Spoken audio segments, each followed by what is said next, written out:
Hi, I'm Niyah. And I'm Kiran. Welcome to Navigating Teen Life. Today we're here to talk about activism, what it means, why it's important, and how you as a teen can get involved. Activism is defined as an action, such as a campaign, to bring about political or social change. Today we're going to be talking with some successful Pittsburgh leaders. They can help us better understand just what activism truly means. Mr. Ghubril, thanks so much for being here with us today. Hi, Kiran. Such a joy to be with you. Hi, Niyah. Hi, nice to meet you. And you as Can you well. start off by telling us a little bit about the Pittsburgh Promise and how you became involved with it?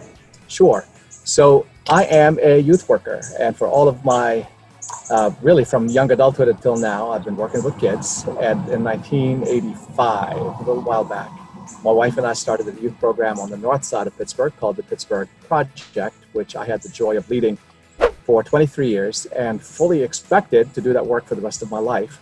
And in my last year at the Pittsburgh Project, the then superintendent of Pittsburgh Public Schools, Mr. Mark Roosevelt, he had the idea for the promise. So the promise is his baby, and he brought together a few people to imagine what it could look like and be part of the design team. So I was part of that original committee that worked on designing the Pittsburgh Promise.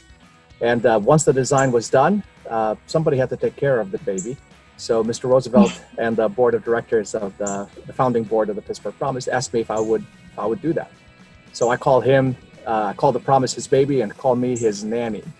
And so I've had the joy, the privilege of leading the Pittsburgh Promise from the time it was an idea until now, 12 years later. So, Mr. Ghubril, what does activism mean to you? Niyah, that's a great question. Thanks for asking it. For me, activism is simply changing the things that I cannot accept. Okay. How can education lead to young people getting more involved and taking more action in their communities? You know, to me, education, when it's done at its best, education inspires young people with vision for how things can be and not be stuck with the way things are. So if we really do a good job at our educational systems, we then fuel a fire, a passion for the potential that our communities and our lives and our world has, and then a sense of dissatisfaction for when things fall short of that great potential and that great promise. So if we do education well, we're going to be turning a whole bunch of young people into activists who are committed to changing the things that they cannot accept. That's really great. That's really great. So, as a teen, I see a lot of opportunities in our region and in my own community. So what are the best ways to make change actually happen?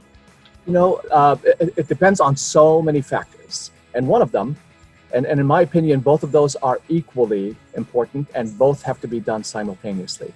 One area of change that anybody can take on, and that is change at the, I'm going to use a little bit of technical language here, at the micro level, at the individual level. So looking at the circumstances immediately around you and saying, how can I impact one life? How can I change one circumstance? How can I use the little bit of time that I have, the few connections that I have, the little bit of talent that I have, the little bit of experience that I have to bring about change in this particular context at this particular moment? It can be through volunteering. It certainly, when you turn 18, has to be through voting.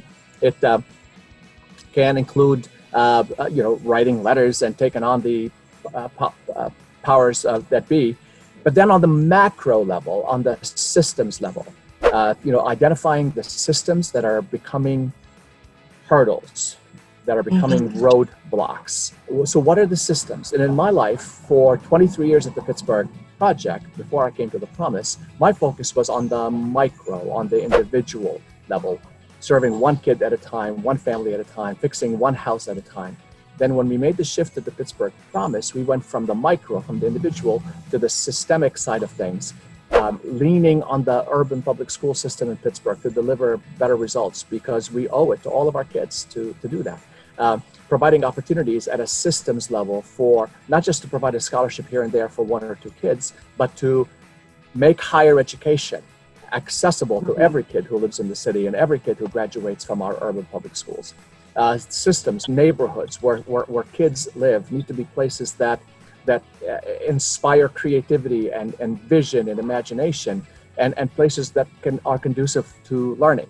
So you can take on the systems side of things or the individual side of things, and both have to happen. Yeah, I think we're talking about change, and I think it's so amazing that we're changing and reforming all these things. But what can teens like me do if we want to see change happen? So what are the resources available to you, Karen? I know that you might be able to carve up 3 or 4 or 5 hours a week, maybe.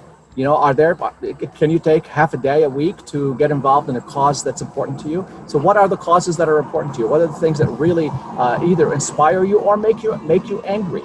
Like the thing, it doesn't have to be that we're fixing problems. It could be that we're making solutions even better. So that's the things that inspire you. But there are some things that might make you angry, things that highlight, point to injustices in our communities, things that kind of clearly are symbols of inequity in our world. So how can you take your 3 or 4 or 5 hours that you have available a week and invest them in addressing those things that either inspire you or make you angry? Thank you so much, Mr. Ghubril, for your insight. It's been such an honor having you on our show. Niyah, Kiran, you two are among the reasons that I look to a hopeful future in the world. Hi, I'm Kiran, and I'm pleased to welcome Betty Cruz, the President and CEO of the World Affairs Council of Pittsburgh, to Navigating Teen Life. Welcome, Betty. Hi, so great to be here. So I'm just going to start off. So can you tell our audience a little bit about the World Affairs Council of Pittsburgh and how you became involved with the organization? Sure. The World Affairs Council of Pittsburgh is one of 90 councils that exists across the U.S. We're a nonprofit, we are nonpartisan and fact-based in all that we do. And really it's about bringing folks together from different viewpoints, different life experiences to learn about world affairs. So more intentionally, I would say our mission is about providing a pathway for a more globally minded region. And that is also including how we're offering to both students in classrooms traditionally, virtually 100% these days, but how we're providing students and the community at large a learning space to talk about these key international issues. Yeah, and I think it's so good that you're talking about students and things like that. And why do you think it's so important for students, teens, and all young people just to know what's happening in their local government, nationwide, and around the world today? Yeah, I mean, I think it's important for all of us to be informed, to do the work, to read, to talk about it, to participate. And I think especially this is important when we're talking about young people, because we've seen that it's actually young people who push change, who are the leaders, who encourage the community or sometimes force the community at large to think about issues in ways that we haven't been willing to think about it. So we get set, adults might get set in their ways and norms about how you bring about change. We might be more tempted to think that change is hard as it is. It takes time. So we might be more tempted as the years go on to think about incremental change. And it's true. And there's a real, valid point to the power of incremental change. But young people have a sense of urgency, a sense of optimism, idealism, enthusiasm, passion, reality that can agitate in all the right ways in the present. The best way that you're gonna have other folks be receptive to the change that you're pushing, to the vision that you have and the value that all of that brings, is to also make sure you're informed and you got the facts so that can provide the reassurance and encourage folks to maybe take that step back and listen because you have something to say. Yeah, and exactly. And so for these young people that want to push this change, what do you think is the best way and the most credible way for them to go about getting educated?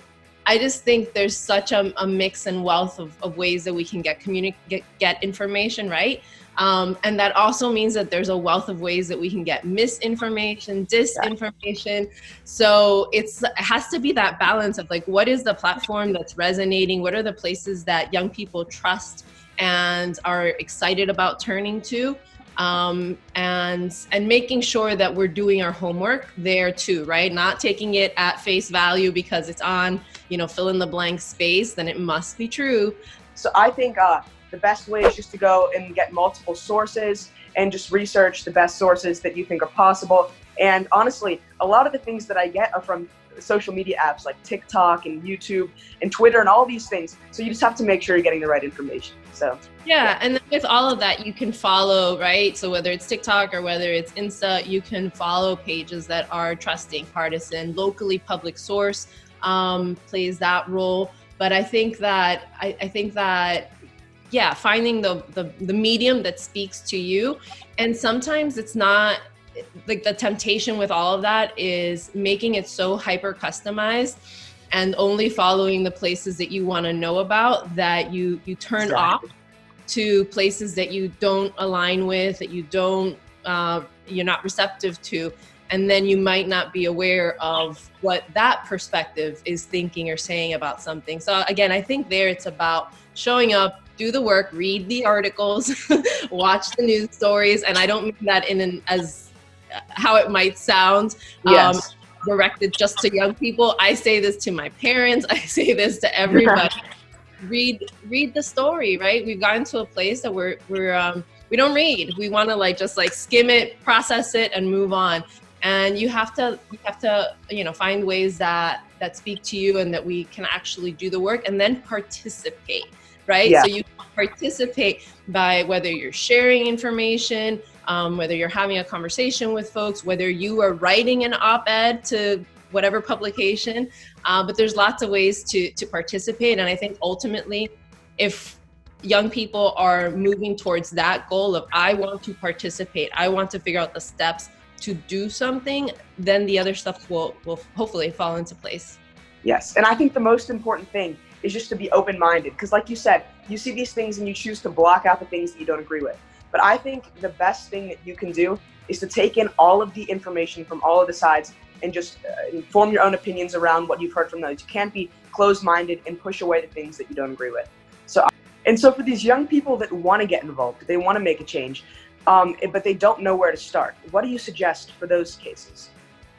Yeah, I think it comes to what are you interested in, right? So one person, it might be identity issues or opportunities. For another person, it might be climate. For another person, it might be racial justice. So I think it's finding that thing that you find yourself gravitating towards. Like, what are the videos that you find yourself more compelled to want to watch and hear more about, or the conversations that when they're happening around you, whether it's in school or other peers, you light up. Either you light up in really upset and frustrated by it kind of way, or you light up in just wanting to devour it and talk more about it. But once you find the one thing, look to take action soon after. So most often, I think another opportunity is that folks will think, well, I found my one thing and now I need to start from scratch in building something around it.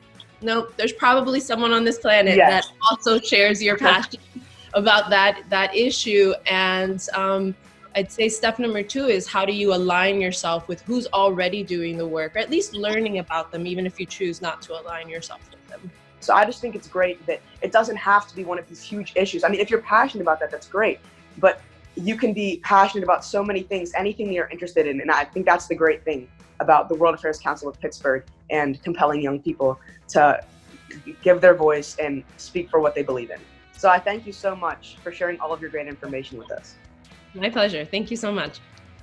Our experts offer some really great advice today. I think the most important thing we learned is that no matter how young you are, your voice matters. Yeah, it's so important for us to speak up and speak out about the issues that matter to us most. We need to be the social change that we want to see in the world. So true. And we hope you guys enjoyed today's video. And for more awesome content like this, make sure you subscribe to Navigating Teen Life's YouTube channel. See you next time. Bye.